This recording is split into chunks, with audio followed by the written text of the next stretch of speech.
Bonsoir, on vous retrouve après les vacances. Donc le thème qu'on va essayer d'aborder ensemble ce soir était intitulé à partir de quand commence l'éducation. Pour introduire ce thème et essayer d'ouvrir sur une perspective un peu plus large, tout le monde connaît l'histoire avec le Chazon Ish, d'une personne qui un jour est venue demander à ce maître justement un certain nombre de conseils sur l'éducation de ses enfants. Et bien sûr, cette personne-là, quand elle est arrivée voir le Chazon Ish, était très fière d'elle, parce qu'il a dit au Chazon Ish, alors je ne sais pas si son épouse était enceinte ou si elle venait d'avoir un bébé, mais il arrivait en disant, voilà, je voudrais des conseils sur l'éducation, et d'annoncer que l'enfant n'est pas encore... peut-être pas encore né, ou en tout cas, même s'il est né, c'est encore un tout petit bébé. Et le Chazon Ish le regarde et lui dit, écoute, tu viens un peu trop tard. Alors il le regarde un peu choqué en disant, attends, il est tout petit. Il dit, non, c'est il y a quelques bonnes années que tu aurais dû venir me voir. Et à travers cette histoire, qui est vraie, alors quel âge avait le bébé, est-ce qu'il était né ou pas, là-dessus, je ne me rappelle plus.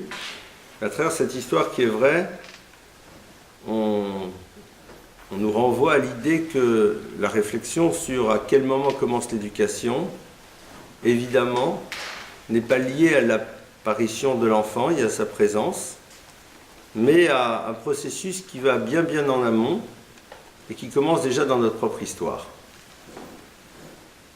À quel âge commence l'éducation d'un enfant ? L'éducation, elle va se jouer dans deux choses. Il y a à la fois dans ce que nous allons vouloir transmettre et en même temps dans l'atmosphère et l'univers dans lequel l'enfant va grandir. La Gemara nous dit, les maîtres du Talmud nous disent que lorsque une maman attend un enfant, eh bien, on va être particulièrement attentif à l'atmosphère dans laquelle cette maman se trouve. On va être particulièrement attentif à ce qu'elle entend, ce qu'elle voit. Parce que tout simplement, sa propre histoire va avoir un impact par rapport à l'enfant. Il va y avoir en effet un lien entre ce que cette mère vit et ce qu'elle est, et ce que l'enfant va ressentir, ce qu'il va capter, ce dont il va s'imprégner. L'éducation, ce n'est pas juste une démarche active. L'éducation, c'est aussi la création de l'atmosphère à l'intérieur de laquelle l'enfant va vivre. La manière dont il va percevoir, c'est quoi le monde des relations. La manière dont il va ressentir, comment nous nous positionnons, nous, par rapport à ce que veut dire un projet de vie, voire même de manière plus large au sens que nous donnons à l'existence. Et vous le savez parfaitement bien que la finalité de l'éducation, c'est de construire et d'élever un enfant qui est un rapport sain à l'existence.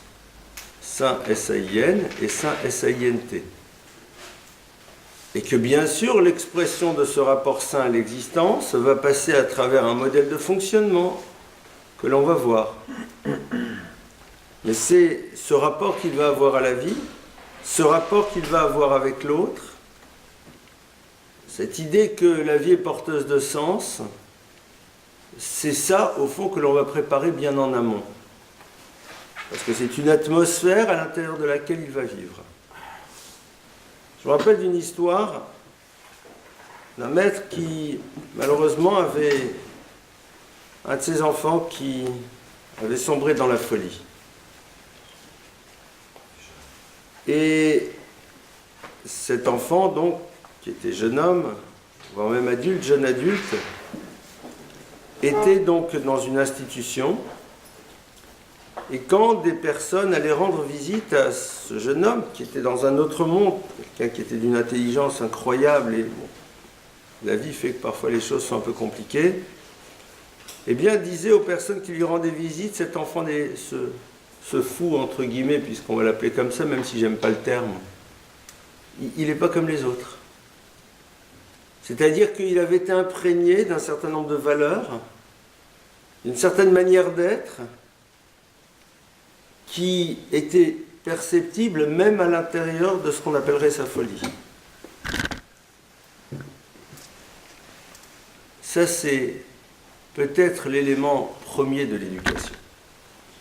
Et donc, ce qui serait intéressant, c'est, sachant cela, sachant que c'est l'air que l'enfant va respirer, l'atmosphère dans laquelle il va vivre, qui vont être les points de départ de son éducation, dans, phrase ultra connue, ultra classique, dont on a tous entendu parler, mais dont on oublie d'intégrer dans ce qu'il va voir chez lui à la maison.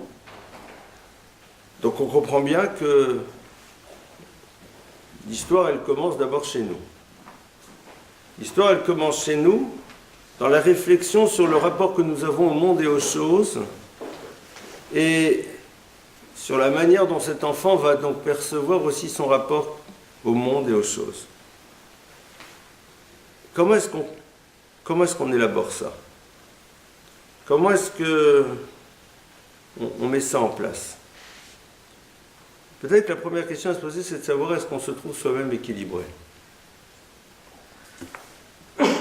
C'est-à-dire, est-ce que nous avons cette capacité à savoir mettre chaque élément de l'existence à la bonne place?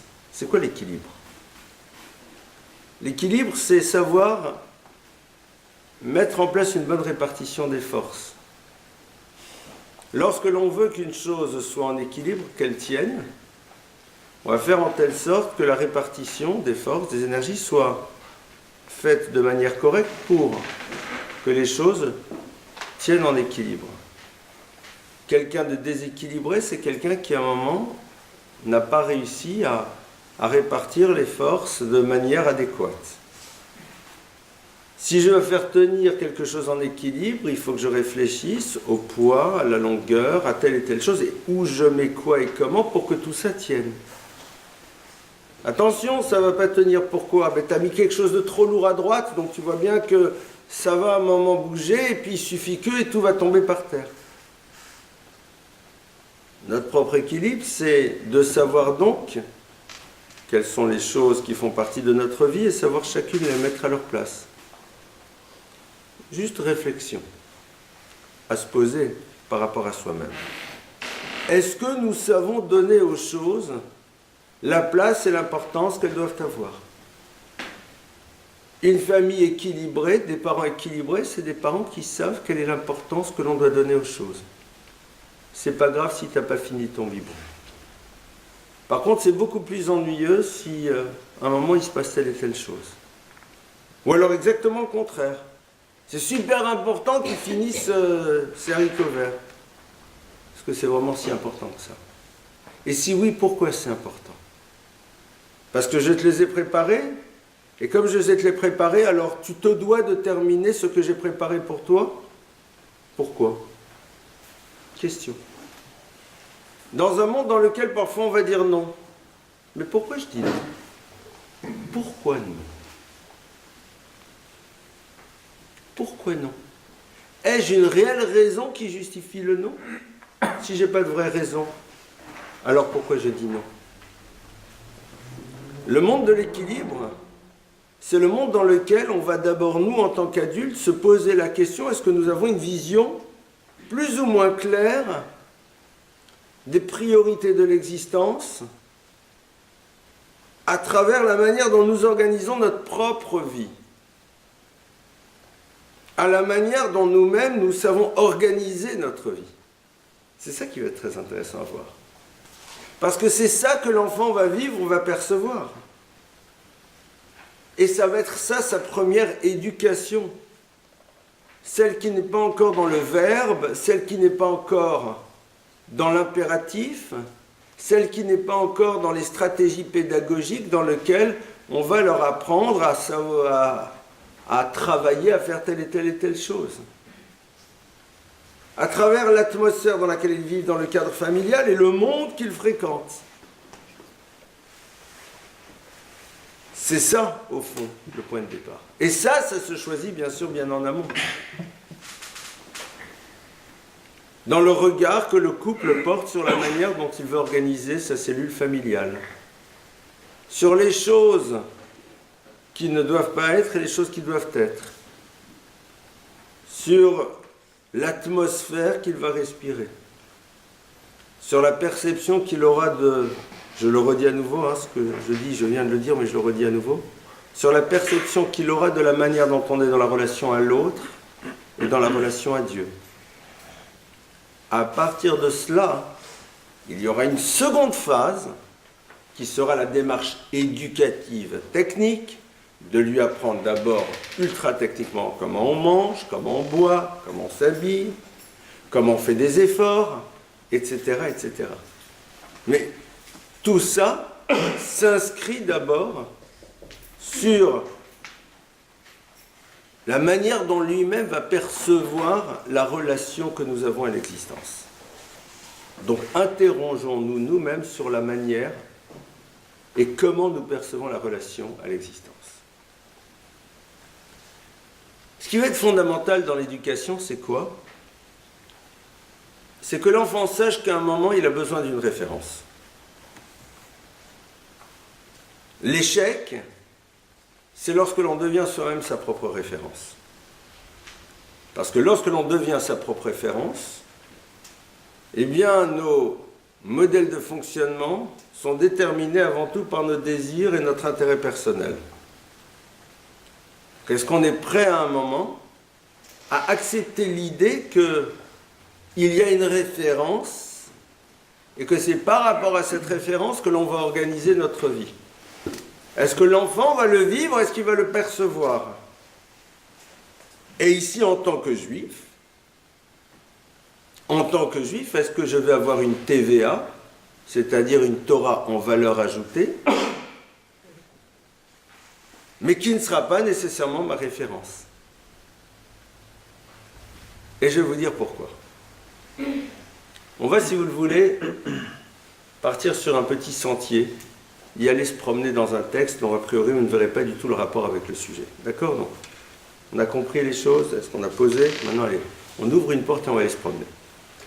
On va aller emprunter le sentier d'un texte qui se trouve dans le Talmud, dans le traité de Moed Katan, et qui nous rapporte l'histoire de ces deux élèves qui ont appris chez Rabbi Shimon Bar Yochai.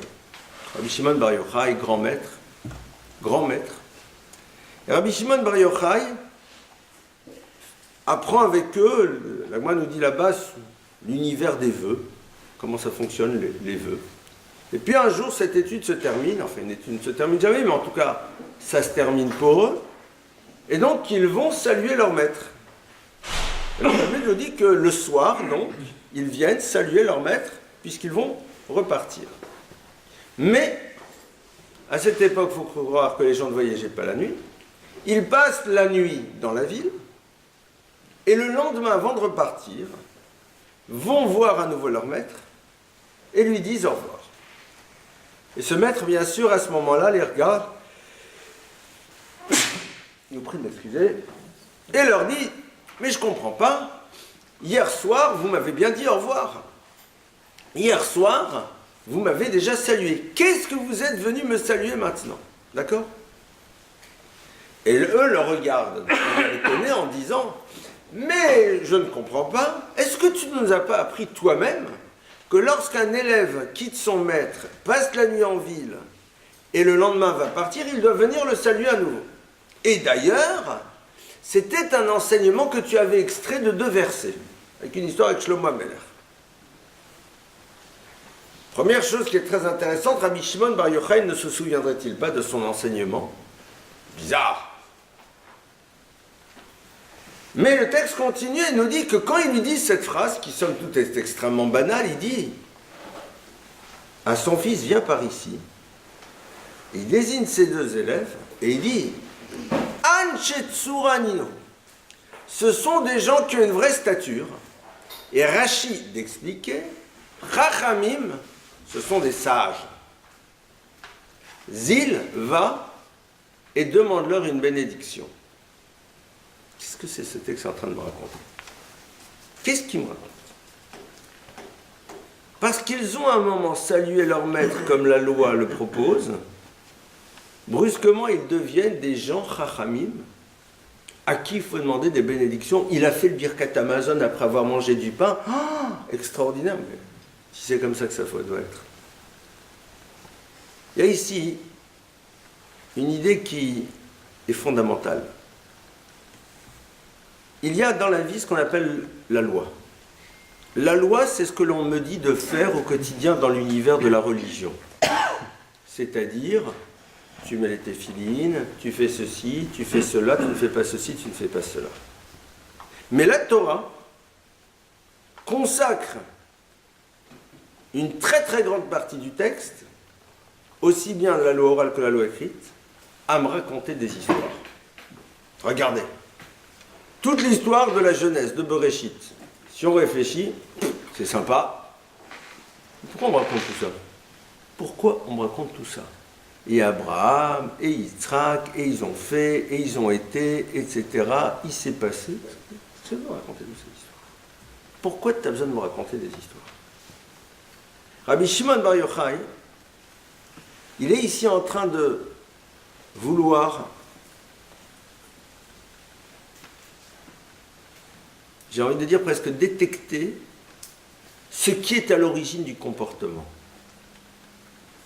Il a bien sûr pas oublié son enseignement. Ce qui l'intéresse, c'est de savoir, lorsque vous êtes retrouvé dans une situation T, pourquoi à ce moment-là vous avez agi de cette manière? Quelle est la raison pour laquelle vous m'avez dit au revoir le lendemain? Parce que tout simplement, vous m'aimez bien, vous voulez dire non, vous voulez te revoir, etc. Tu nous as tellement appris, etc. Super. Dis donc. On a entendu un enseignement un jour. Un jour, on a entendu un enseignement. Et on s'est retrouvé dans une situation, et on s'est dit, tiens, la situation dans laquelle on est, c'est exactement l'enseignement que l'on a reçu un jour. Ça veut dire que la Torah est en train de nous apprendre le mode de fonctionnement que l'on se doit d'avoir dans une situation de vie, et quand cette situation de vie arrive, on est capable de créer le lien. Ça, c'est la chokhma, ça, c'est la sagesse. Ça, véritablement, c'est ce qui est au cœur, au fond, de l'histoire. Tout à l'heure, je vous ai dit qu'au niveau de la démarche éducative, l'élément central va être, est-ce que tu organises ta vie autour d'une référence? Organiser sa vie autour d'une référence, ce n'est pas organiser sa vie autour de la religion. La loi est quelque chose qui nous a été révélé, à laquelle on décide ou non de se soumettre d'ailleurs. Mais à un moment, on a une référence. Qu'est-ce qui va sous-tendre le comportement que j'aurai dans une situation de vie? Pourquoi je vais agir ou réagir de telle et telle manière? L'enfant va grandir dans une atmosphère dans laquelle il va me voir fonctionner d'une manière A, B ou C dans des situations de vie. Quand l'autre m'a appelé, a oublié de venir, quand l'autre il se passe ceci, quand il est cela, quand je fais la queue au supermarché, que sais-je? Le comportement que j'aurai qui va être sa première source d'éducation, il est basé sur quoi? Sur quelle référence? Les références de ce que je vois à l'extérieur, de ce que je vois sur Internet, de ce que j'ai vu chez mes parents, de ce que j'ai vu chez mon rabbin, de ce que j'ai vu chez mon directeur, de ce que j'ai vu chez ce que tu veux, ou dans le texte. Anashim Shel Tzura, Zil, il y va, demande-leur une bénédiction. La bénédiction, c'est le coefficient multiplicateur. Parce que quand la Torah nous parle de bénir, elle nous dit, et Dieu les a bénis, elle leur a dit, allez et développez-vous, à propos du premier homme. Ça veut dire quoi? Ça veut dire que tout simplement, la démarche éducative, elle commence avant tout par la réflexion sur ce qui peut être à l'origine de la manière dont nous allons gérer notre quotidien et quel est le point de référence et comment allons-nous l'interroger. Je vais vous donner un exemple. Je peux en donner 20. Je vous en donne un. Je ne sais même pas lequel choisir parce qu'il y en a plein. On va prendre un truc de la semaine dernière. D'accord? La semaine dernière, on a lu un texte dans lequel la Torah nous rapporte qu'il y a un commandement d'amener les bikurim qui sont les prémices. D'accord? Il faut amener les prémices au temple de Jérusalem. D'accord? Super. Et on dit que quand on amène les prémices au temple de Jérusalem, il faut raconter toute la saga de l'histoire du peuple d'Israël. C'est une thématique que j'avais, je crois, un jour évoquée ici dans un cours. On raconte toute la saga. On est là avec les fruits, et on dit au prêtre, au Cohen, tu sais, Jacob, son beau-père, Lavan, il a voulu le détruire, ça n'a pas marché, on s'est retrouvé en Égypte, il a voulu nous détruire, ça n'a pas marché, on s'est retrouvé sortis, on s'est retrouvé dans le désert, etc., etc. Et maintenant, on est où? On est en terre d'Israël, et voici les fruits. Super. Alors nous, on est là, et on lit le texte, et on dit, donc vous comprenez que quand on est au temple, il faut tout raconter dans les détails, à voix haute, etc. Super. Qu'est-ce qu'il est en train de te raconter, ce texte? Qu'est-ce que ce texte est en train de te dire? C'est-à-dire, il y a un enseignement. Est-ce que je considère que cet enseignement est là pour véhiculer des notions qui vont être fondamentales, que je vais pouvoir retraduire dans mon existence ou pas? Ça, c'est la question que je dois me poser. Parce que sinon, à quoi il sert? Là, entre autres, ce qu'il est en train de m'apprendre, c'est que dans la vie, on ne dit jamais merci si on ne prend pas le temps de s'arrêter et de voir qu'au-delà de l'instant présent, il y a toute une histoire précédente. Parce qu'on est toujours dans le souvenir de ce qui n'a pas été, mais quasiment jamais dans le souvenir de ce qui a été. Au moment où tu vis une expérience dans laquelle l'autre t'apporte quelque chose, tu dis, voilà, j'ai les fruits. Ça, c'est voilà. Je ne dis pas juste à Dieu, Dieu, merci pour les bons fruits que tu m'as donnés sur cette terre. Merci, ma chère femme, pour le bon plat que tu m'as fait. Merci, mon mari, pour les courses que tu m'as rapportées. Parce que dans ce cas-là, tu limites les choses. La Torah te dit que tu as une occasion extraordinaire dans laquelle tu es en train de voir la dimension positive que l'autre occupe dans ta vie. Et dans ce cas-là, je te demande de repartir en arrière. Et de regarder, depuis le début de l'histoire, toutes ces choses positives qui ont été présentes. Toute la place que l'autre occupe dans ton histoire. Tout ce qu'il t'a apporté. Et de le dire pas pour lui, pour toi-même, pour te l'entendre dire. Parce que quand je m'entends dire la totalité de tout ce que l'autre m'a apporté à l'intérieur de ma vie, je prends conscience de la place qu'il occupe et ça resserre le lien. Et ça raffermit le lien. Ça veut dire que le texte est en train de me dire que construire une maison, c'est se donner les moyens de développer le lien qui existe. Pour développer le lien qui existe, il faut se saisir des événements dans lesquels l'autre concrètement m'apporte quelque chose pour me remémorer et réinstaller à l'intérieur de moi tous les éléments dans lesquels cet autre m'a apporté, et ils sont tellement nombreux. Et si la Torah me dit de le dire, pourquoi? Ça veut dire qu'au fond, c'est pas si évident. Parce que la nature de l'homme, comme dit le Roche, c'est le halimet atovot ou le galot et taraot, de mettre de côté tous les éléments positifs qui font partie d'une histoire et de ne mettre en exergue que ceux qui ne vont pas. Là voilà, là j'ai un texte, j'ai une référence. Elle veut dire quoi dans ma vie? Et à partir de cela, il y a une manière d'être qui s'installe à l'intérieur de cette famille. C'est ça la première éducation. De vouloir interroger une histoire et un texte et d'essayer de comprendre ce que ça veut dire dans ma réalité à moi. Ou alors, décider que ma vision des choses prend son origine ailleurs. Ça, c'est l'élément central, au fond, qui va être à l'origine de tout ce qui se joue à l'intérieur d'une famille. Quelle est la référence qui définit mes mouvements en amont de la démarche éducative pédagogique, en amont, dans la construction d'une atmosphère à travers le rapport que nous avons au monde, aux choses, aux individus, à nous-mêmes? Pourquoi je fonctionne comme ça dans le rapport à l'autre? Qu'est-ce qui m'a appris à fonctionner de cette manière? Quelle est la référence? Un enfant qui a grandi dans une atmosphère dans laquelle la perception que nous avons de la manière dont on doit fonctionner dans le rapport à l'autre a été définie par une référence autre que la Torah, évidemment vivra de cette manière, puisque c'est là-dedans où il était biberonné.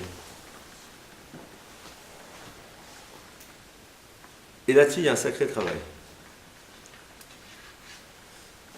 Ça veut dire que dans cet exemple que je viens de donner, vous imaginez un petit peu tout ce que ça peut bouleverser une vie de famille?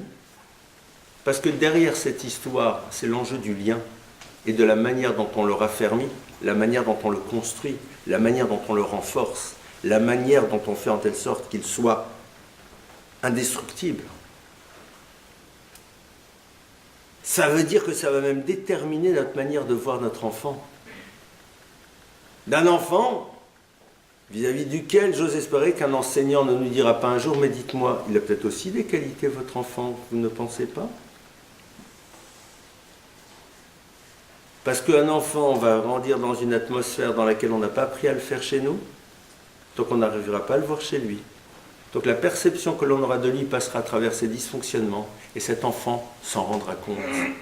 Ça créera chez lui ce fameux manque de confiance en soi, qui l'amènera peut-être par la suite à être le leader de celui qui fait toutes les bêtises du monde, parce que ça sera sa manière à lui d'occuper une place, parce qu'il n'existe pas à travers ce qu'il est, mais exclusivement à travers ce qu'il fait. L'incidence, elle va jusque-là. Et nous, on est là, et on est en train de dire, mais vous savez, cet enfant, il y a un problème de confiance en lui. Donc on va travailler, mais non, il faut avoir confiance. Pire que ça. Tu vas lui demander de développer quelque chose alors que l'atmosphère dans laquelle il vit est en parfaite contradiction avec cette démarche. Parce que c'est un monde dans lequel on s'habitue à ne voir que ce qui ne va pas et non pas les choses qui vont. Et comme à un moment on en voit les effets pervers, alors on va dire mais non, ça va, mais c'est super, t'es super. Mais l'atmosphère familiale n'est pas celle-là.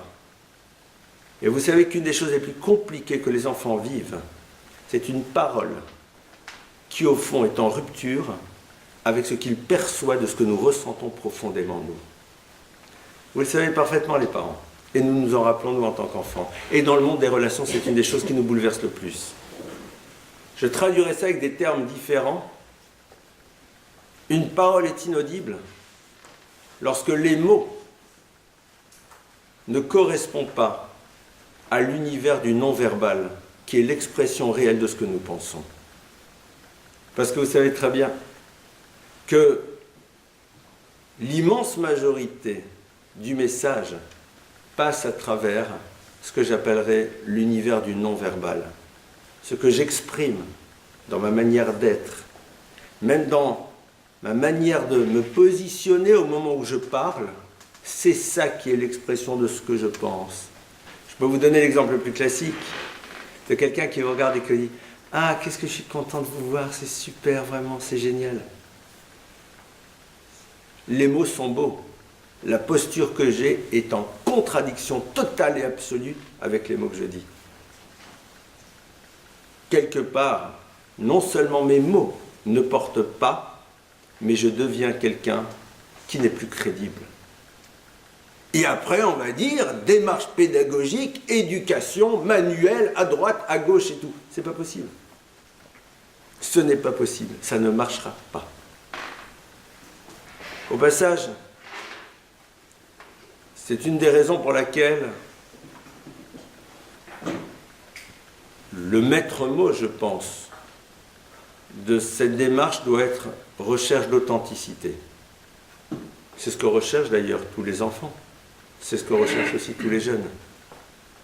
Cette dimension authentique, qui est au fond la connexion qui existe entre une parole et la manière dont on a décidé de la vivre dans sa réalité à soi. Dans sa réalité à soi. Avec cette question que j'ai posée, qui est autour de quelle référence j'organise mon existence. Et là, ça va être vraiment, je crois, le débat qui est au cœur même de notre vie. Et la référence, elle ne va pas être là en train de me donner des recettes, elle va être là en train de me dire des choses, et je vais devoir me saisir de cela, et en retirer l'enseignement, pour pouvoir le traduire dans ma réalité quotidienne. Pour pouvoir le traduire dans ma réalité quotidienne. Et donc, évidemment, je crée la base même de ce que j'appellerais la démarche éducative. Lorsque le Chazon Ish, cet élève, vient le voir, et lui dit, ma femme, un petit bébé, et donc, quelle est quoi la démarche d'éducation qu'on doit avoir? Et il dit, il y a des années que tu aurais dû me voir. Il y a aussi une deuxième chose, bien sûr, qui était présente à l'intérieur de sa parole. C'est que lorsque on cherche à éduquer un enfant, on va d'abord se poser la question de quelles sont les choses qui vont définir sa réussite dans l'existence. On avait vu ça il y a 2-3 ans dans une conférence qui, je crois, avait été intitulée « Un enfant, ce n'est pas une note ». Je vous ai raconté une fois cette histoire vraie d'une petite fille qui a vu sa grande sœur qui était totalement désespérée parce qu'elle avait eu qu'un 12 en maths alors qu'elle en espérait un 18. Et cette petite demoiselle a regardé sa grande sœur et ne comprenait pas pourquoi l'autre était bouleversée. Elle lui a dit « Mais je ne comprends pas, c'est pas ce qui t'empêcherait de te marier et d'avoir des enfants. Et c'est pas ton 18 en maths qui te permettra de te marier et d'avoir des enfants. » Clairement. C'est-à-dire, ça n'aura aucun rapport. Ce qui te permettra de construire ta vie, c'est autre chose. La réflexion que nous devons avoir sur à partir de quand commence l'éducation, elle commence à un moment dans lequel elle est tout sauf mesurable. C'est-à-dire celle dans laquelle ce n'est pas les résultats qui nous intéressent. L'éducation n'est pas là pour amener des résultats, elle est là pour construire une identité forte qui par la suite aura besoin aussi de fournir un certain nombre de résultats pour passer un certain nombre d'étapes. Donc, elle est essentiellement dans la recherche de ce qui va être maintenant des facteurs qui équilibrent l'enfant. Donc, on a vu déjà dans la première partie ce rapport à la référence. Qu'est-ce qui équilibre l'enfant ? On a vu qu'il y a une atmosphère proactive dans laquelle c'est le rapport au monde et aux choses qu'il va voir, qui est le nôtre. Quel est le rapport qu'on a aux choses et au monde ? Mais on va voir que l'éducation, c'est aussi ne pas créer quelque chose qui est toxique pour l'enfant. Qu'est-ce qui est toxique pour l'enfant ? Qu'est-ce qui, au fond, bouleverse l'éducation ? C'est tout ce qui crée chez lui une souffrance. Pourquoi ? Parce que lorsque vous avez une souffrance, vous êtes obligé à ce moment-là on ne veut pas dire de rentrer en résilience, mais de trouver des ressources pour faire disparaître cette souffrance ou la mettre de côté pour pouvoir continuer à avancer. Dans la vie, on a tous vécu des souffrances. Si on s'arrête sur notre souffrance, on n'avance plus. Mais pour pouvoir dépasser une souffrance, il faut à un moment utiliser beaucoup d'énergie. D'accord ?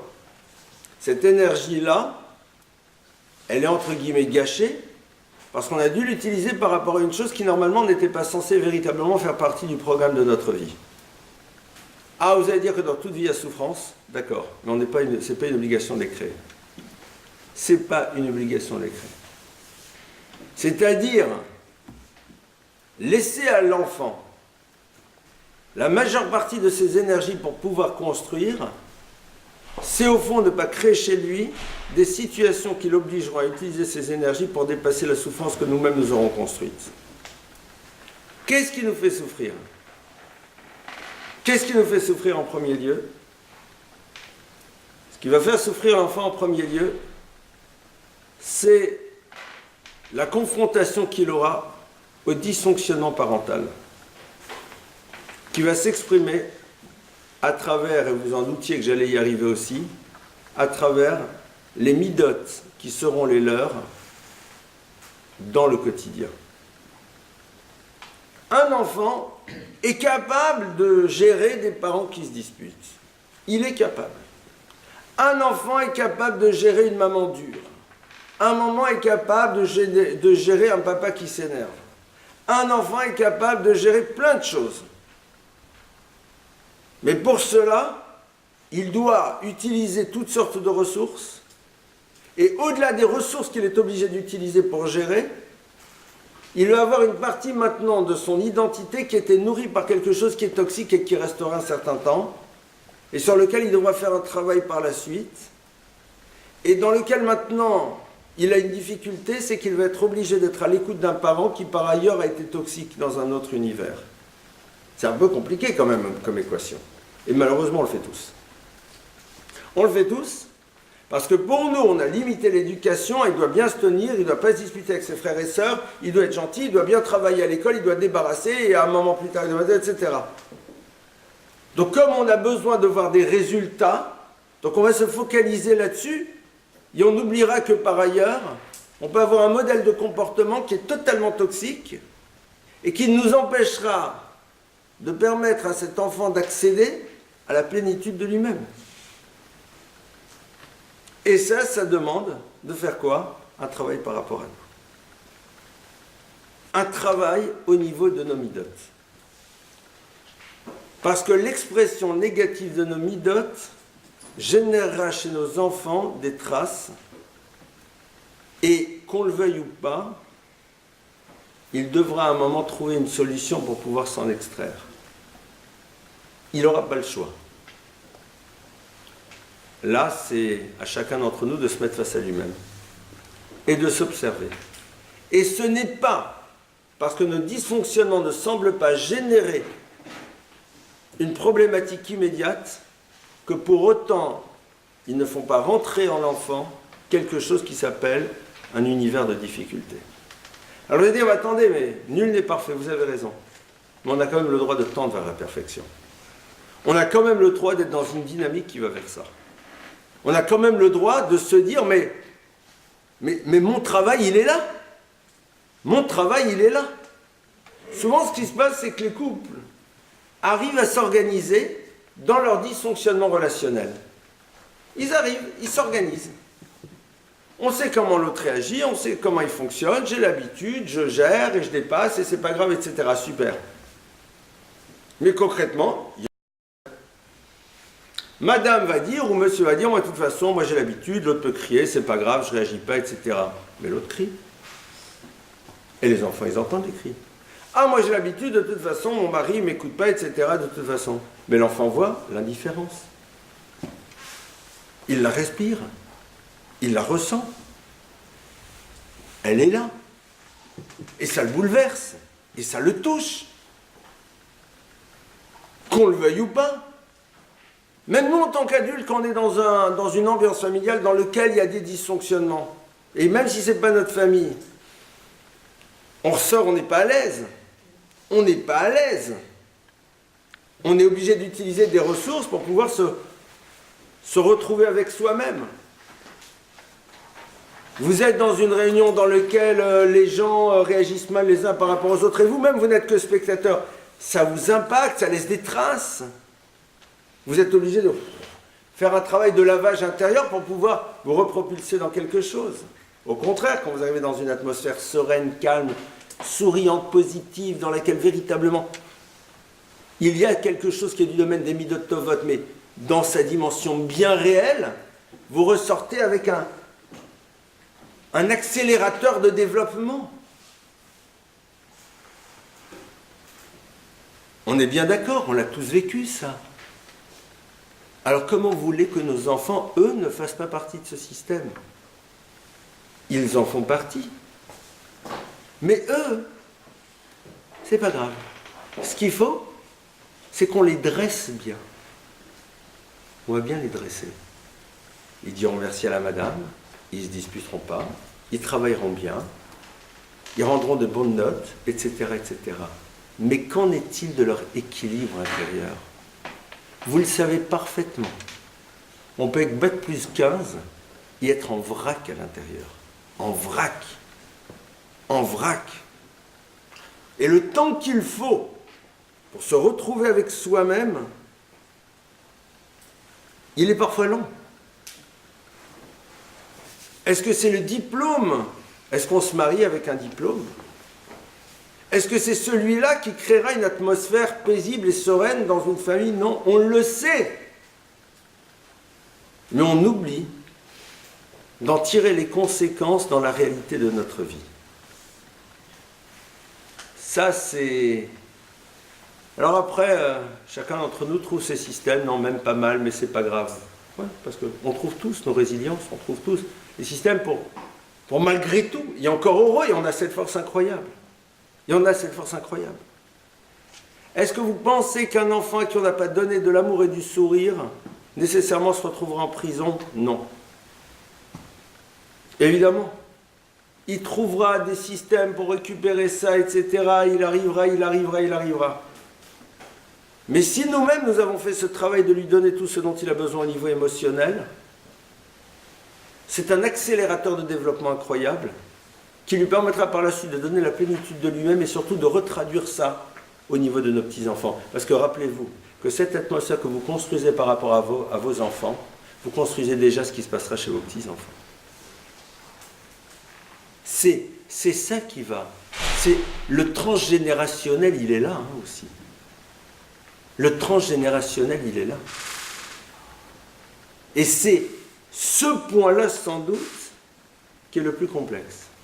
Parce que par la suite, on comprendra bien la nécessité de transmettre l'univers des bons comportements, mais en même temps, l'enfant aura baigné dans une atmosphère dans laquelle il n'aura pas perçu ce que veulent dire ces bons comportements, parce que tout simplement, ça n'aurait pas été là, ou même si c'était là, ça aurait été là parce que c'est nécessaire, mais non pas parce que c'est fondamental pour nous. Parce que c'est fondamental pour nous. Et j'en reviens à nouveau à ce que j'appellerais l'univers de la référence. C'est-à-dire, quelle est la référence et comment j'interroge à un moment celle-ci. Et à un moment sur ça, il doit y avoir un choix. Le point de départ de l'éducation, c'est quelle sera ma référence de vie? Autour de quelle référence je vais m'organiser? Mettez de côté, si ça ne vous dérange pas, la dimension religieuse de la Torah. Mettez de côté la loi. La loi, c'est le cadre, c'est celle qui nous a été donnée à nous en tant que juifs. Allez retrouver ce que veut dire le mot Torah qui est Hora'a. Le Horot, pour apprendre. Et à ce moment-là, quand vous ouvrez le texte, posez-vous la question de savoir qu'est-ce qu'il est en train de vous raconter. Je racontais même, on va raconter l'histoire de rabbin qu'on raconte, on raconte l'histoire, on adore la belle histoire du Rav, etc. etc. L'histoire très connue du Chavetz Chaim et de ses gants, tout le monde la connaît. Chavetz Chaim est dans un train. Et puis, à un moment, le train part, mais il salue tout le monde. Parce que les gens sont venus le saluer à la gare. Et en saluant tout le monde, à un moment, malheureusement, son gant tombe. Et qu'est-ce que le Chavetz Chaim fait immédiatement? Il prend son second gant, il le jette par la fenêtre. Il est fou, non?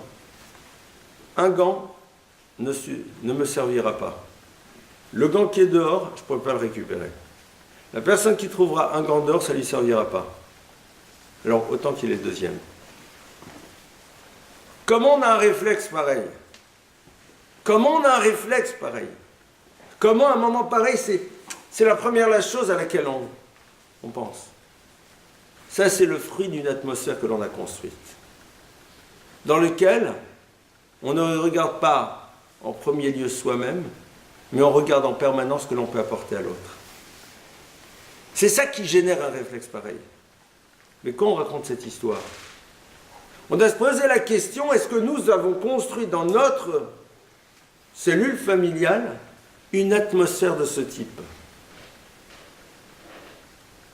Et comment on l'a construit? Et de quelle manière on l'a construit? Et à partir de là, on ne dira pas juste des mots qui sont dans la vie, il faut que tu saches que l'autre c'est très important et tout, parce que l'enfant aurait été biberonné à ça. Parce que l'enfant aurait respiré ça. Parce que pour lui, ça fera partie du domaine de l'évidence. Il ne pourra même pas imaginer que ça peut être autrement. Et là, en effet, on est dans le point de départ de la démarche éducative. Après, bien sûr, on rentrera dans ce que j'appellerais l'éducation dans le sens plus classique, avec, comme on l'a vu déjà souvent, qu'est-ce qui se passe au niveau de la petite enfance? Qu'est-ce qui se passe après quand il commence à grandir? Comment on gère le rapport dans la fratrie, le rapport à la jalousie, etc. Mais tout ça ne sera que la mise en forme de quelque chose qui est déjà présent, mais qui n'a pas été défini de manière claire par rapport à l'enfant. Mais ce qu'on dira de manière formelle ne sera que la verbalisation de quelque chose qui est déjà présent. Tu sais, il faut partager. Ce n'est que la verbalisation d'une réalité que l'enfant vit. Mais dans la démarche éducative, il faudra un moment verbaliser pour que l'enfant sache qu'en effet, il y a quelque chose qui s'appelle le partage qui doit être présent. Mais pour lui, cette notion, elle est déjà là, parce qu'elle fait partie d'un vécu familial, parce qu'il l'a perçue, parce qu'il l'a ressentie, parce qu'elle fait partie de l'atmosphère de la maison dans laquelle il a grandi. Le rapport à la prière, c'est le rapport que l'on a vis-à-vis de quelque chose qui nous dépasse radicalement, c'est le divin. C'est quelque chose qu'il a déjà perçu. C'est quelque chose qu'il a déjà ressenti. Il y a un moment, ça trouve son domaine d'application à l'intérieur de quelque chose d'extrêmement concret que l'on va exprimer de manière technique. Ça, c'est un petit peu les axes. Et on peut comprendre à ce moment-là mieux. Ce fameux texte très connu de la Gemara de Souka, dans lequel on dit que à un moment, il y a une jeune fille qui s'appelait Myriam Bat Bilga qui va un petit peu surréagir par rapport à une situation. Elle va venir, elle va frapper l'autel et elle va dire Loukus, Loukus, loup, loup, comme un loup qui dévore. Jusqu'à quand tu vas consommer l'argent des enfants d'Israël et tu ne les aides pas quand ils sont en souffrance? Myriam, au fond, pose la question de ce que l'on croit être l'absence de Dieu dans l'histoire du peuple juif au moment où les choses ne vont pas. C'est une question. Mais la manière dont ça s'exprime, disent nos maîtres, est l'expression d'une atmosphère qu'elle a ressentie chez elle. Et ça, évidemment, elle ne pouvait que l'exprimer de manière concrète de cette manière. C'est-à-dire que si un enfant dit un gros mot demain, c'est pas qu'il l'a entendu chez lui à la maison, parce que ça, il peut l'entendre ailleurs. Mais la manière dont vous le voyez dans la relation à l'autre, c'est ce qu'il a ressenti dans l'atmosphère dans laquelle il a grandi. Et ça, c'est quelque chose que nous allons nous construire. Je ne parle pas de l'enfant dans ses bêtises, l'enfant dans ses disputes, l'enfant dans l'expression de ses pulsions, de ses envies. Je parle de sa manière globale d'être. Je ne parle pas de l'enfant qui veut prendre pour lui, parce qu'il a un problème dans la relation à la fratrie, parce qu'il a peur de ne pas avoir de place. Parce que ça, c'est un problème dans la fratrie. Mais allez le voir à l'extérieur, est-ce qu'il va faire attention aux plus faibles que lui? Ou pas? Comment est-ce qu'il va avoir une sensibilité par rapport à quelqu'un qui semblerait être dans la difficulté? Parce que dans le problème de la fratrie, alors là, chacun se bat, c'est la bataille pour la vie, chacun prumsdeuse. Ok, ça veut rien dire. Mais quand l'enjeu, c'est pas la bataille pour ma vie, parce que voilà, c'est tout le problème de la place, regardez comment il est. Regardez comment est-ce qu'il va servir en premier l'autre, ou il ne le servira pas, ou alors il pensera. Ce genre de choses dans lequel on va voir qu'est-ce qu'il a respiré. À l'image de ce jeune homme dont je vous ai raconté l'histoire, dont on peut dire, mais il est différent. Il a grandi dans une certaine atmosphère. Et ça se voit dans sa manière d'être, même si à un moment, malheureusement, il était dans un autre univers.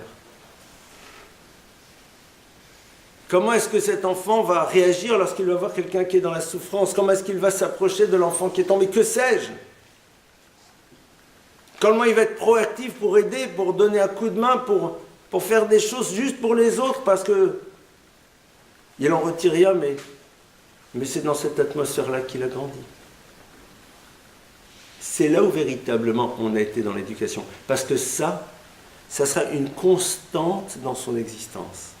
Le reste, ça sera des techniques à mettre en place pour pouvoir lui apprendre à passer un certain nombre d'étapes de la manière la plus construite possible. Voilà quelques idées que je voulais partager avec vous sur cette thématique. Et si vous le voulez bien, on va passer maintenant à vos questions. Allez-y, à vous les questions. Vous attendiez peut-être à quelque chose de totalement différent. C'est comme ça que j'ai décidé de traiter le sujet ce soir. Pas de questions? On a droit à une demi-heure, hein?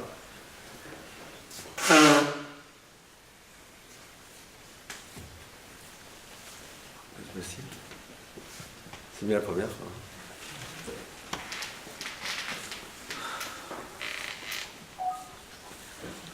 Alors, moi, je peux vous poser des questions. Ça évoque quoi, tout ce que je viens de vous dire? Qu'est-ce que ça évoque chez vous, ce que je viens de dire, là, tout ça? Oui? Bon, on comprend la responsabilité qu'on a, et celle qu'ont eu nos parents, et celle qu'on aura encore de génération en génération. Cependant, on ne choisit pas, donc forcément, j'ai l'impression qu'il y a une sorte de fatalité à constater par rapport à ce que vous avez dit. Mais il y a quand même le mal qui peut être aussi un grand enseignant. C'est-à-dire quand on a une sensibilité, qu'on grandit et qu'on s'aperçoit que ce qu'on a devant nous, même si c'est un spectacle qui vient de gens qu'on aime, on n'est pas forcément un buvard. On peut aussi réagir, on peut aussi aider les gens qu'on aime, même si c'est nos parents.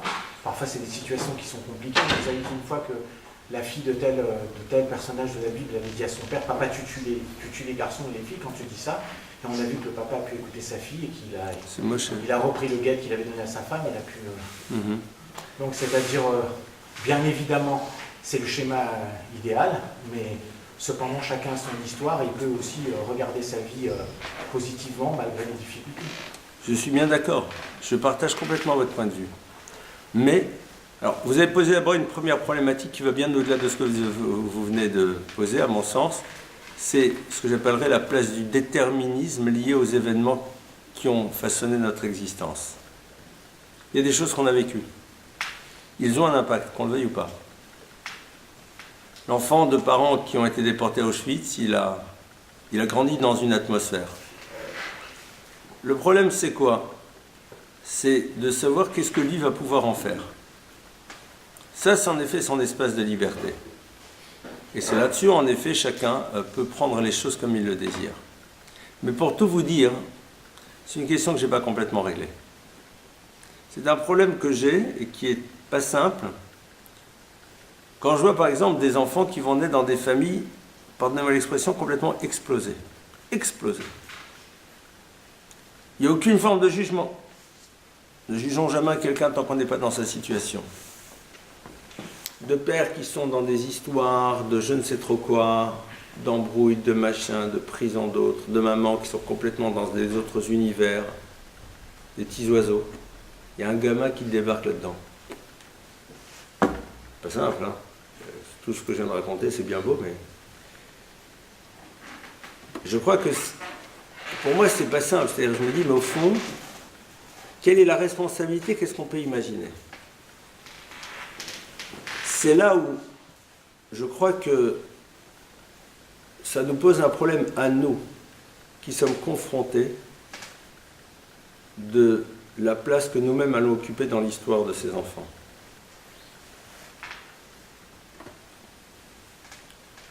Dans la vision juive de l'existence, toute rencontre est porteuse de sens.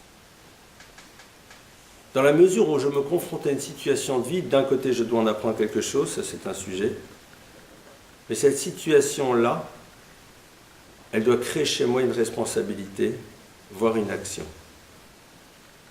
Yadenu lo shafro et adamazé venenu la roi.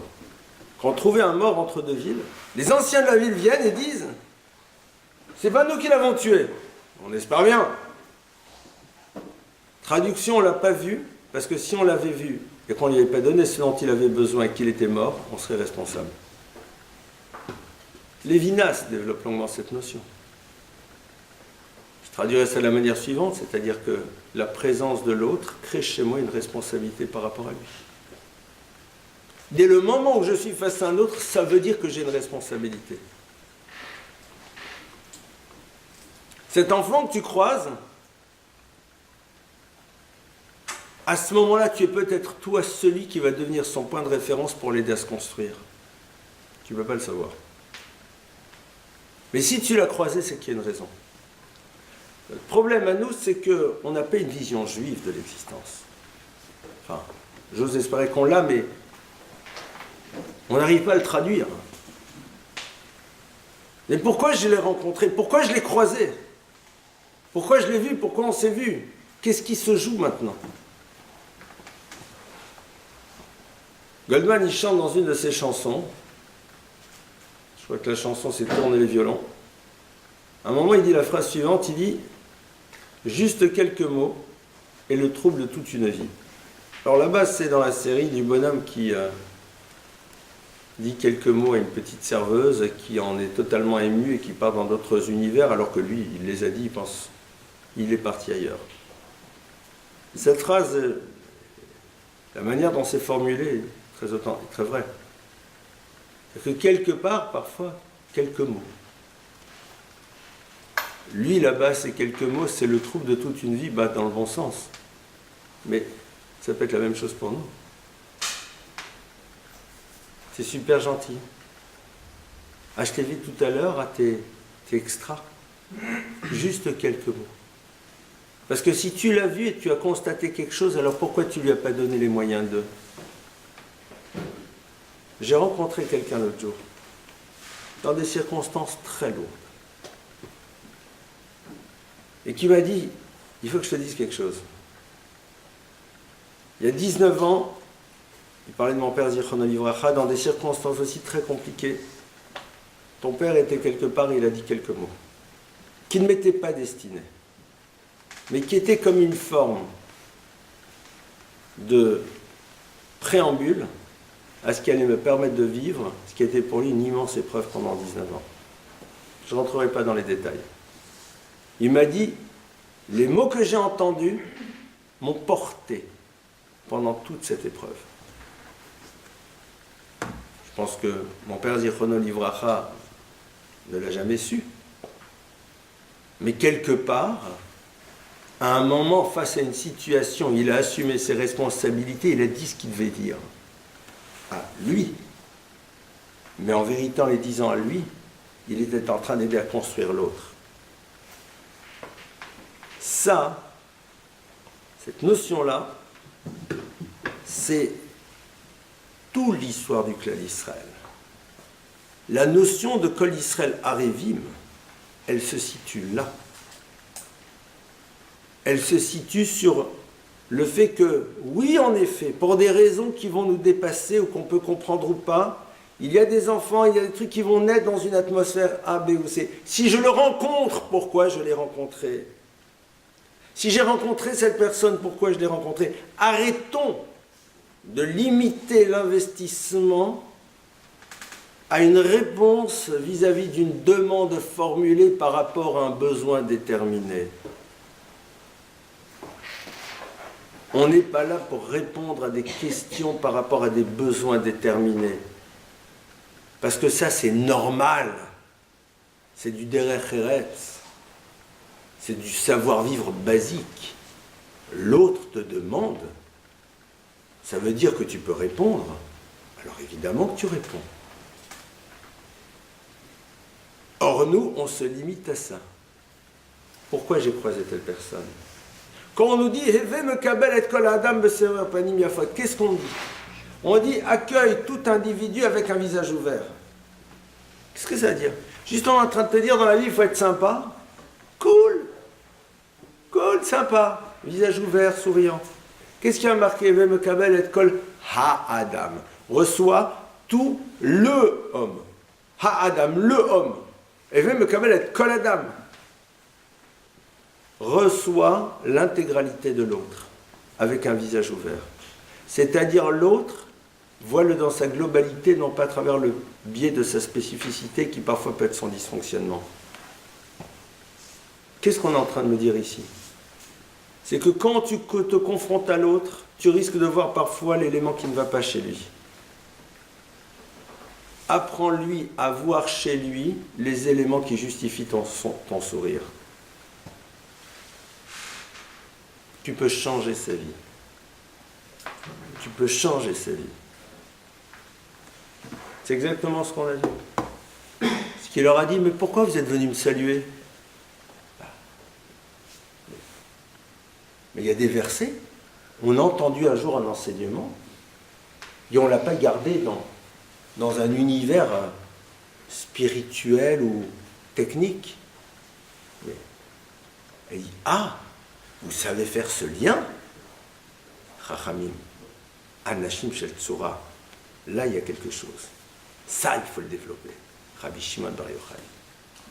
C'est exactement ça, c'est-à-dire c'est...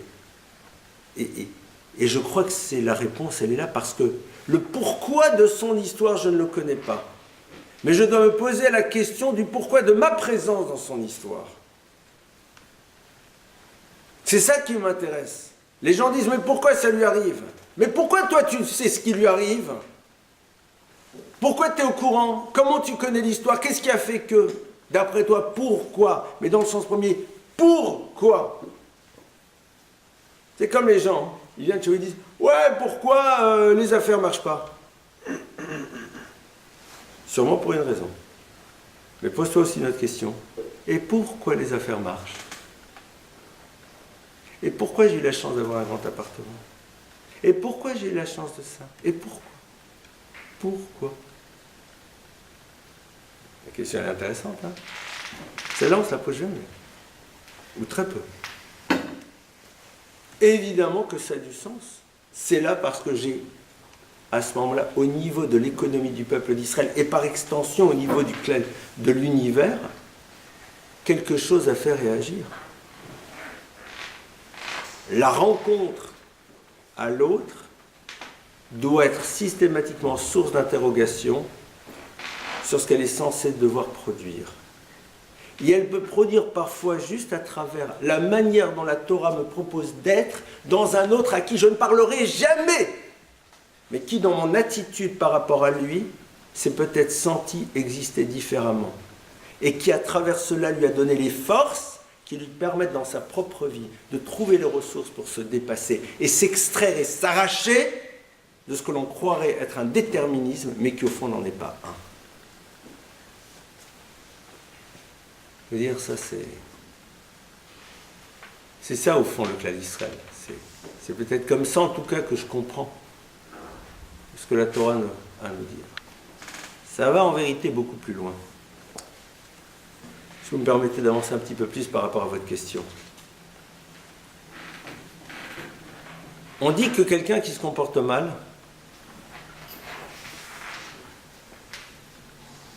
a un mérite.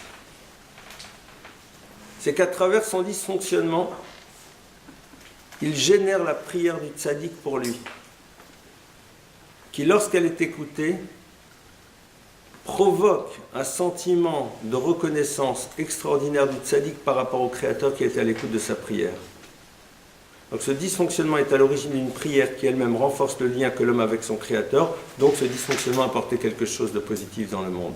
C'est ce qui justifie la présence de même celui qui fait le mal. Ça va beaucoup plus loin. Donc c'est comme ça en tout cas que je comprends. Et c'est ce qu'on appelle le principe de responsabilité. Vous savez, j'ai lu une très belle phrase de Rabbi Yerucham de Mir. Rabbi Yerucham de Mir dit, parfois dans une yeshiva ou dans une école on renvoie des enfants. Mais il dit, mais au fond, renvoyer un enfant d'une école quand ça ne va pas, c'est comme décider de renvoyer un malade d'un hôpital. Le malade, il est dans l'hôpital pour être guéri. Cet enfant, s'il est là, c'est pourquoi? C'est pour être aidé. Alors c'est vrai qu'il y a des malades qu'il faut mettre en chambre en quarantaine. Parce qu'ils sont tellement dangereux que, voilà, ils sont trop contagieux. Ça existe. Mais ils sont rares. Ils sont rares. Ils sont rares. Ils existent. Mais un malade, il devient contagieux parce qu'on n'a pas traité. Mais si on traite à temps, il pourra peut-être ne jamais être aussi contagieux que ça. C'est ce qu'on appelle le principe de responsabilité. C'est pas pour rien que Rav Wolbe, il explique, il dit que renvoyer un enfant d'une école, ça peut être parfois considéré comme étant une forme de décret sur la vie et la mort de quelqu'un. C'est pas des choses qui sont aussi banales. On a tous fait des erreurs. Parce qu'on n'est jamais sûr que l'on voit les choses de manière juste. Et ça revient à ce qu'on a vu, sur ce sentiment. Mais pourquoi je suis confronté à cette situation? Moi, quand un prof il vient, il me dit j'ai un enfant compliqué. Je dis je comprends. Pourquoi on t'a mis dans la classe un enfant compliqué d'après toi? Tu crois en Dieu? Tu crois à la notion d'Ashgacha Pratit? Tu crois dans le fait que les choses ne sont pas liées au hasard? Qu'est-ce qui fait que c'est dans ta classe à toi que tu as un gosse galère? Il sert à quoi cet enfant dans ton histoire? Pourquoi il est là? Nous. Next. Réfléchissons maintenant. Ça ne veut pas dire que tu as réglé le problème, hein? Mais déjà interroge-toi sur ce que ça veut, sur ce que ça signifie. Et à partir de cela. Parce que les gens ils disent sur plein de choses c'est Mina Shamaim. Et quand ça s'est passé c'est Mina Shamaim. Et ça c'est quoi? Mina Shamaim aussi. C'est aussi Mina Shamaim. Pourquoi ça ne serait pas Mina Shamaim? C'est aussi Mina Shamaim. Donc évidemment ça doit t'interroger. C'est quoi les solutions? C'est autre chose. Mais au moins ça doit t'interroger. Ne serait-ce qu'à travers peut-être que sa présence est là pour t'aider à développer chez toi une dimension dont tu as besoin dans ta propre vie, qui est peut-être la patience, dont ta femme aurait tellement besoin à la maison. Et qui va t'aider à travailler ta patience, c'est ce gosse. Qu'est-ce que t'en sais? Qu'est-ce que t'en sais? On va essayer. Avoir une vision avec une référence Torah, c'est ça. Parce que c'est comme ça que la Torah me propose de voir le monde. Autre question, oui. Comment aider à construire un enfant quand il a face à lui deux figures parentales avec des références qui ne sont pas les mêmes? Quand le père a une référence, la mère a une deuxième référence. C'est sans doute... Le souci étant que l'enfant, par loyauté vis-à-vis de l'un, oui, il est dans un conflit de loyauté. Dans un conflit de loyauté. Comment on fait face à cet enfant qui... parce qu'en fait, au fond d'eux, les enfants connaissent les fondamentaux. Mais forcément, l'enfant, il va toujours vers le plus facile aussi, parce que c'est un enfant. Et comment on fait pour construire cet enfant quand on se trouve dans cette situation-là? Déjà, pour celui qui, a priori, serait en phase avec les fondamentaux que la Torah propose, exprimer les fondamentaux que la Torah propose dans une situation pareille, qui est de savoir respecter l'autre par rapport à ce qu'il est, même si à un moment on est en désaccord. Ne serait-ce que ça, c'est-à-dire aller jusqu'au bout de la cohérence. Comment la Torah me propose-t-elle de voir celui qui dans sa vie ne voit pas la Torah comme étant sa référence? D'abord ça. Après, si je mets la casquette plus éducation classique, couple, etc., on va se poser la question, pourquoi est-ce qu'il y a ici cette double référence? Est-ce que c'est la seule manière pour chacun d'avoir une identité à l'intérieur de cette relation, parce qu'on a peur de construire une identité commune? Pourquoi, monsieur, vous avez peur d'adhérer à la référence de madame? Pourquoi, madame, vous refusez d'adhérer? Pourquoi? Ça, c'est la question qu'il va falloir qu'on se pose au niveau de la relation. Mais la meilleure manière, c'est que l'enfant voit l'expression totale de notre référence, qui nous indique comment on doit fonctionner dans une situation pareille. Qu'est-ce que la Torah me dit lorsqu'on est dans une situation, on est confronté à quelqu'un qui n'a pas la même référence que la nôtre? Comment elle me demande d'être et d'agir par rapport à cette personne? La Torah me demande de le respecter par rapport à ce qu'il est, de mettre en exergue essentiellement ses points positifs, tout en étant capable de dire sur quoi je ne suis pas d'accord, mais en même temps, ne pas, à travers ces points de désaccord, enfermer l'autre. Donc l'enfant, en voyant une cohérence absolue, saura après en déduire ce qu'il doit en déduire. Parce que, je fais un exemple très simple. Le grand classique que j'ai rencontré. La personne qui dit, moi, je suis désolé, je suis pour la tolérance, l'ouverture, il n'y a pas de raison, et les uns, les autres, peace and love, on doit tous s'aimer, tatati, tatatatata. D'accord? Et vous pensez que, oui, mais que dans l'éducation, il faut mettre des barrières, et qu'il y a certaines rencontres qui n'ont pas lieu d'être, et qu'à un moment, l'enfant ne peut pas être mélangé à tout le monde, parce que sinon il ne saura plus se retrouver, et qu'à partir de ça, on le construit pour pouvoir se confronter au monde. D'accord? Si c'est votre vision, et que vous êtes face à quelqu'un qui est dans la tolérance, mais qu'il exprime son intolérance en étant dans le refus d'être à l'écoute de votre vision, il est en parfaite contradiction. Vous voyez? Donc quelque part, il rend inaudible sa parole. Après, vous posez un autre problème, qui est l'enfant et son choix de facilité.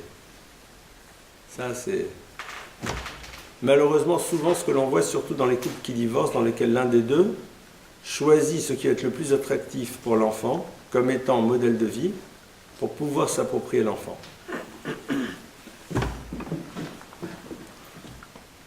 Je ne sais pas si quelqu'un comme ça le mérite de s'appeler encore un adulte.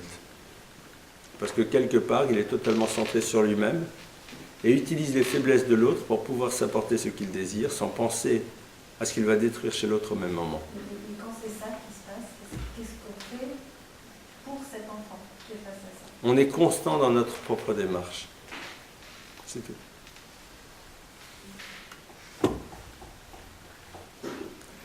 Parce que quand quelqu'un décide de fonctionner comme un enfant, il ne peut pas être à l'écoute d'une parole logique.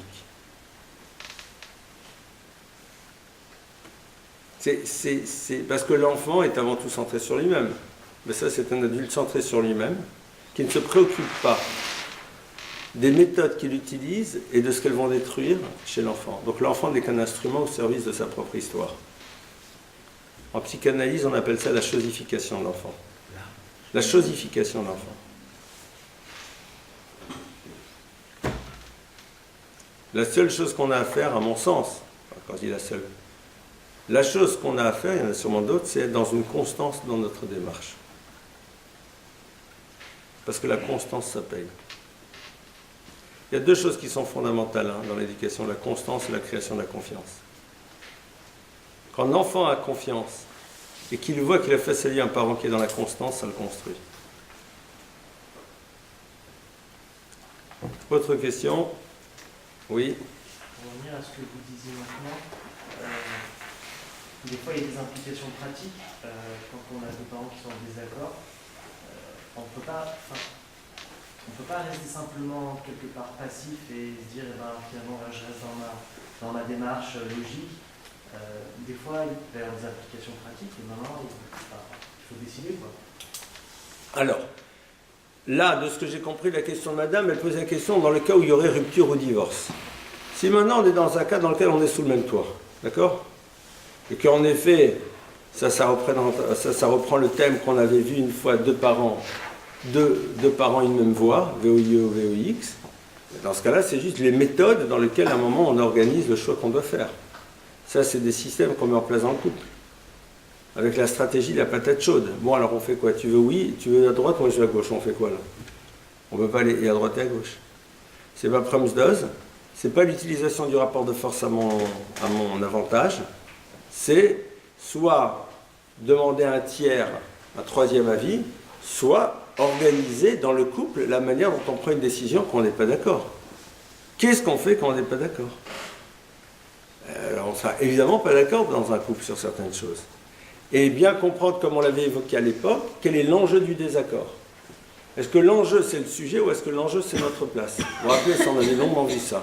Quand l'enjeu c'est la place que j'occupe dans le couple et pas le sujet de désaccord, la problématique est totalement différente. C'est pour ça que pour pouvoir travailler en amont, il faut faire en telle sorte que chacun se sente à sa place dans le couple pour que lorsqu'on n'est pas d'accord sur un sujet, l'enjeu c'est exclusivement le sujet et pas ce qu'il représente au niveau symbolique dans la place qu'on va occuper l'un par rapport à l'autre. Bon, ça, on avait fait toute une conférence là-dessus. Sur comment faire en telle sorte que les désaccords qui sont inhérents à la relation puissent être réglés, parce que justement, le sujet essentiel, c'est cette chose-là et non pas ce qu'elle symbolise et ce qu'elle représente. Du coup, Oui. ça fait que si maintenant la décision qui est prise, elle n'est pas en accord avec notre référentiel, ou celui qu'on pense être le meilleur, est-ce qu'on doit en informer l'enfant, lui expliquer pourquoi on pense que ce n'est pas une bonne démarche? Attendez, vous êtes en train de me parler d'un couple qui n'a pas de référence commune. C'est un peu compliqué, hein? Ça arrive. Ben ouais, mais il faut travailler d'abord là-dessus. Hein. Il faut travailler là-dessus et comprendre pourquoi l'autre n'est pas prêt à aborder, à être à l'écoute de ma référence. Pourquoi l'autre ne veut pas? C'est une bonne question. Qu'est-ce qui fait que je suis dans le refus d'être à l'écoute d'une parole autre que la mienne? Je ne suis pas prêt à éventualiser de penser autrement. Quelles sont mes peurs? Quelles sont mes peurs? Est-ce que c'est un problème de loyauté par rapport à mes propres parents? Souvent c'est ça. Je vais être loyal par rapport à la référence parentale, donc je ne suis pas prêt à entendre une référence autre qui voudrait dire que je suis déloyal. Donc il y a un travail à faire. Bah, attendez, bon là on a ouvert, voilà. Ça c'est ce qu'on appelle les chantiers de la construction du couple. C'est ce qu'on fait parfois en thérapie. En thérapie, justement, on essaie de comprendre pourquoi une personne s'interdit d'être à l'écoute d'une parole autre que celle de ses propres parents qu'elle continue à véhiculer. Je me place dans le cas où en fait on ne peut pas intervenir sur l'autre. Voilà. On peut toujours intervenir. En fait, voilà, chacun... On ne peut jamais intervenir sur l'autre, mais on peut amener l'autre à vouloir à un moment être dans le mouvement.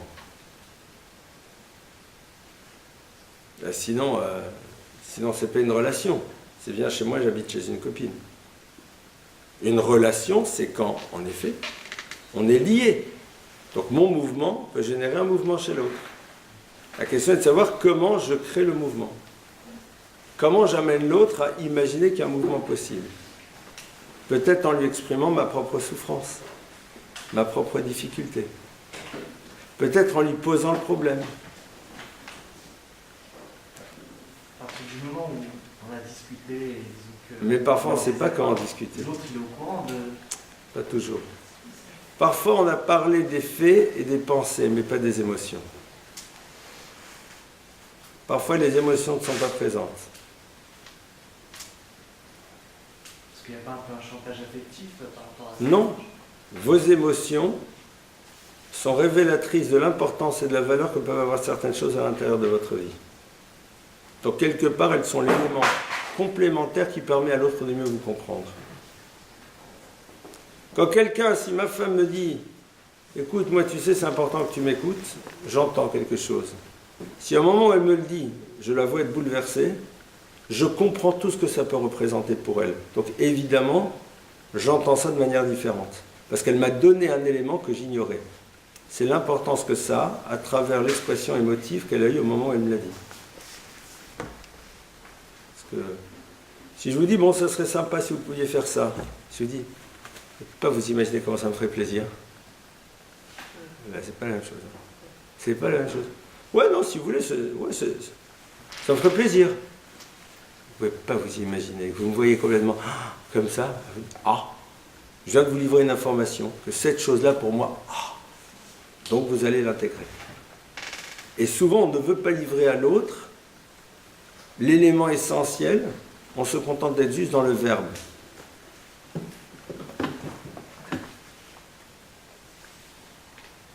Vous savez, c'est comme quand quelqu'un se met très fort en colère. Il faut dire, j'ignorais ô combien cette chose était importante pour toi, puisque je vois combien ça te bouleverse. C'est-à-dire que ton bouleversement et ta réaction sont l'élément qui me manquait. Ce qui est le cas. Vous lui dire, pourquoi tu te mets en colère? Tu viens de me donner une indication nouvelle. C'est extraordinaire. Mais on ne rend pas compte dès qu'ils font larmes, etc. Mais avec ce que tu pleures. L'autre vient de te dire, mais tu ne savais pas ô combien cette chose avait de l'importance.